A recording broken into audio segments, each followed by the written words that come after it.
আচ্ছা, আমরা এখন কি শিখবো? রাসায়নিক সমীকরণ কাকে বলে। রাসায়নিক সমীকরণ।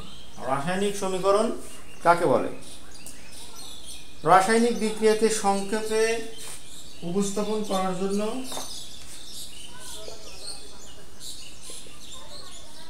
রাসায়নিক বিক্রিয়াকে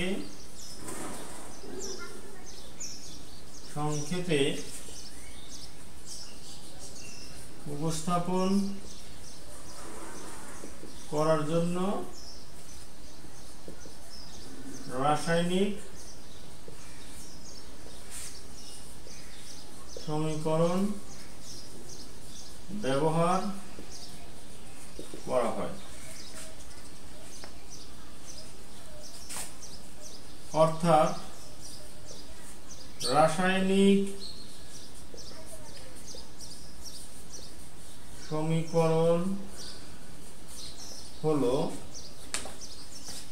প্রতীক,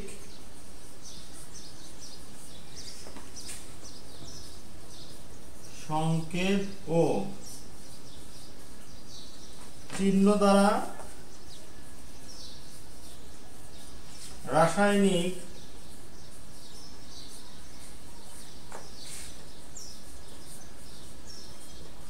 প্রক্রিয়াকে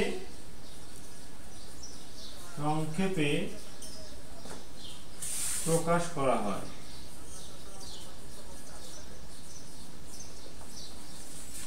তাহলে আমরা কি লিখলাম? রাসায়নিক বিক্রিয়াকে সংক্ষেপে উপস্থাপন করার জন্য রাসায়নিক সমীকরণ ব্যবহার করা হয়।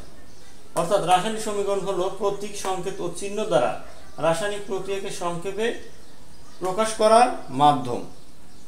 আচ্ছা।